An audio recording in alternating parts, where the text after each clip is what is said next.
Hey, what's up guys, Yusuf Shah from Tech Droids, and the Galaxy A50 from last year was the most selling Android phone of 2020.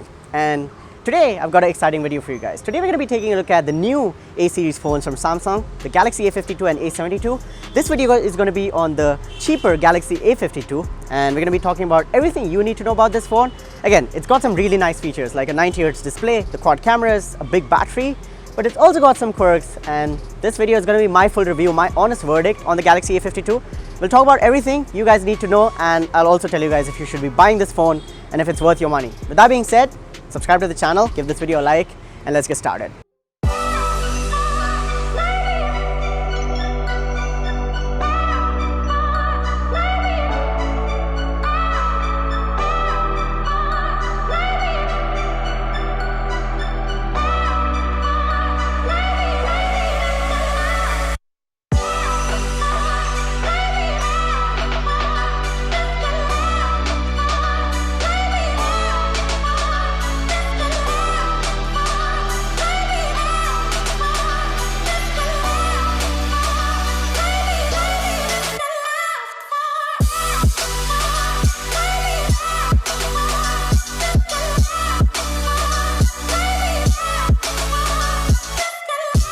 Alright, so starting off with the unboxing experience and taking a look at the box itself, it's usual Samsung packaging here. So not a lot on the box, the picture of the phone itself, and taking that lid off, you see the small packet with your SIM ejector tool, and opening it up, you have your documentation. So note that there is no free TPU case included in this phone, and the reading material is boring. You have your safety and warranty information, a quick start guide, nobody reads that.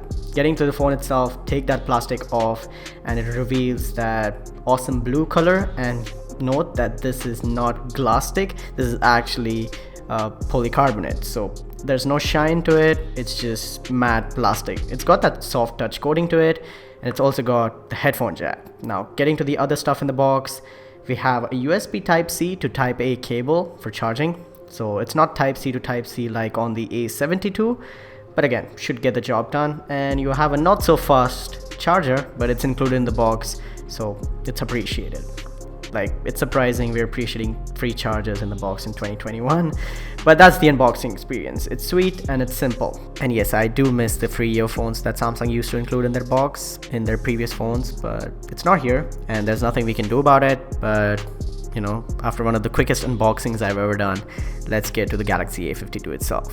Alright, so now starting off with the specifications of the Galaxy A52, it's powered by the Snapdragon 720G processor, and you can have up to 8GB of RAM and 256GB of storage. There is microSD card expansion, and the Galaxy A52 also has a 4500 mAh battery, which can be fast charged via the USB Type-C port, but the charger included in the box is not really a fast charger. So if you want to take use of that feature, you'll have to buy a third-party adapter. But again, I really appreciate that the fast charging is there, and you've got IP67 water resistance as well as a headphone jack on this phone. So that's really nice.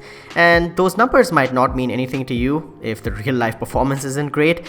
And I can tell after using the Galaxy A52 for some time that the performance on the phone is good for day-to-day tasks. And I think you can also play some games on it. Let's say you like playing PUBG or Call of Duty or something like that. But the performance is not the best. There are certain lags and jitters here and there in the UI, and that's just going to be there. For example, let's say you open the camera app and you click a photo.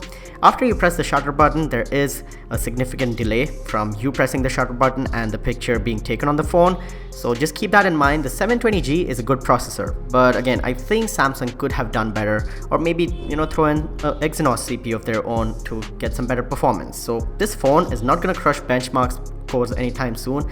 But again, relatively, the performance for day-to-day tasks and just normal use, let's say you're doing social media, watching videos and consuming content, it's good. So the performance is decent. Now talking about content and the display on this phone, it's a 6.5-inch Infinity O display. It's Full HD Plus in resolution, and the bezels surrounding that display are pretty clean. Although the top and bottom bezel is kind of big in my opinion, but there's also an Infinity O cutout for the 32 megapixel selfie camera with a silver ring around it, which I don't know why Samsung has it there. It's annoying.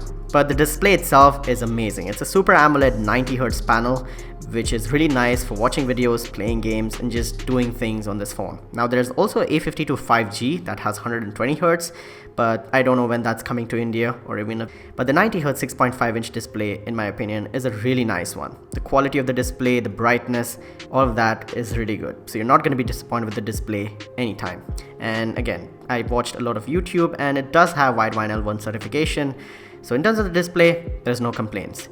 Now let's talk about software on this phone. You've got Android 11 and One UI 3.0, which in my opinion does still need some refinements. The UI itself is nice, it's smooth and it's pretty snappy, multitasking felt great, the RAM management and things like that, again, it's all good.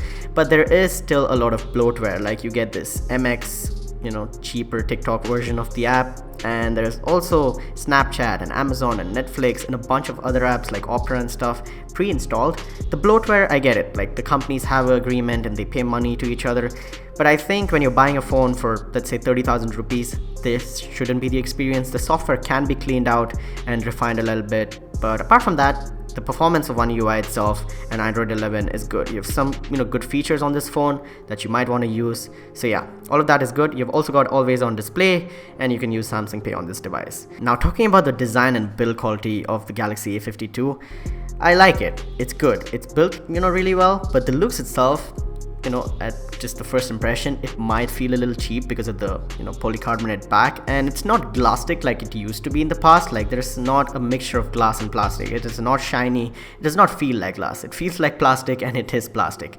The phone is a little bulky, a little heavier, and also kind of thick. Like if you look at past A series devices, they were trying to be really sleek and slim. This one is not. It is heavy and bulky, but it's not feeling cheap in my opinion. Like yes, it gives you that premium feel, and the feel in the hand itself is good. And because of the 4500 mAh battery, I guess it has to be a slightly thicker phone, but I really like that there is the headphone jack, so I don't mind the thickness. The camera bump itself is not that much, but it's there, so yes, there might be a little bit of rocking when you do lay it flat on a table.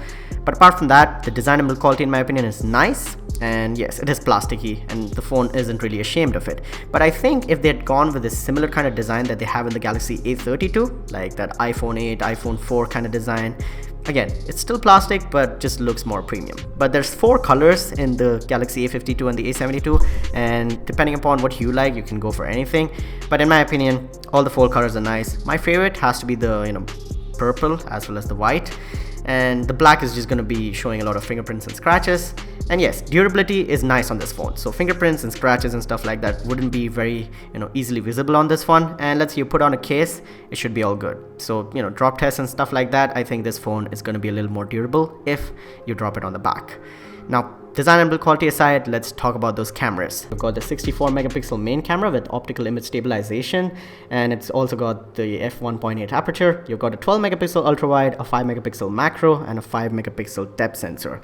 Now the ultra wide and the main sensor I really like. I can even do with the macro, but I don't know why the depth sensor is there when you can do live focus and just portrait mode with software. I think it's just there to make the quad camera complete. Like on the A72 you have a 3x telephoto, which I like, and I think that should have been the case on the Galaxy A52 itself.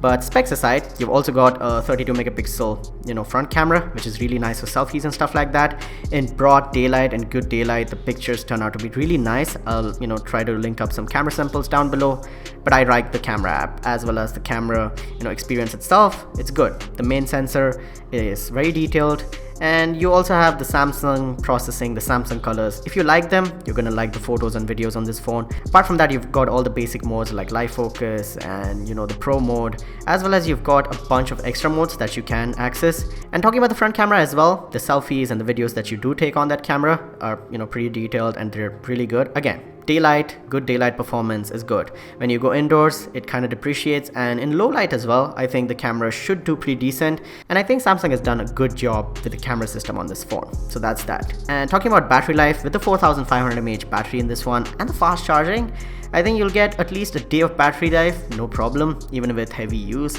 But let's say you're a heavy gamer or something like that, you might have to plug this phone in before the day ends. And the IP67 water resistance is nice. Let's say you do take the phone out in the rain, or let's say you want to take it for a dunk, which you shouldn't really, but I think it'll survive if you do so. So that's that. Alright, so the Galaxy A52, conclusion time. Should you buy it? What do I think? Yes, you should buy it, but it's not a perfect phone. No phone is perfect, and it's got its set of pros and cons, its quirks. There's a good display, there's a good camera system, the battery life is good, but also you have the cheaper build quality, the lack of, the best processor that could be had in this price, and also the lack of, accessories in the box like an earphone or a case. That's not there. The fast charger is not there. So I really think that Samsung could have done better, but overall, if you look at this phone, it's good. The display is nice in my opinion, the camera takes some good pictures and videos, the battery life, the IP67, the headphone jack, all of that does make up for a good experience. But just know what you're getting yourself into when you do buy this phone. As I said, the performance is not the greatest that you can have in this price. There are phones that might perform better or give you better, benchmark scores for a slightly lesser price. So that's that. If you're looking for the best bang for the buck, price to performance, this might not be the phone for you. But let's say you are impressed by one of the features on this phone, and if you want that Samsung experience, yes, the Galaxy A52 is good overall value in my opinion. So that's that. And that's my conclusion for the Galaxy A52. I'll leave links to the A52 if you want to buy it. It's going to be available on Amazon as well as Flipkart, and you can, help the channel out if you do so. So apart from that, that's been it, guys. I hope you guys enjoyed this video. I hope you had fun. If you learned something, and if you enjoyed, go ahead and smash the like button as well as subscribe to the channel and hit the notification bell so you don't miss out on future uploads. But with that being said, my name has been Yusuf. You guys have been awesome. Stay awesome. Keep smiling. I'll catch you guys in the next one. Peace out.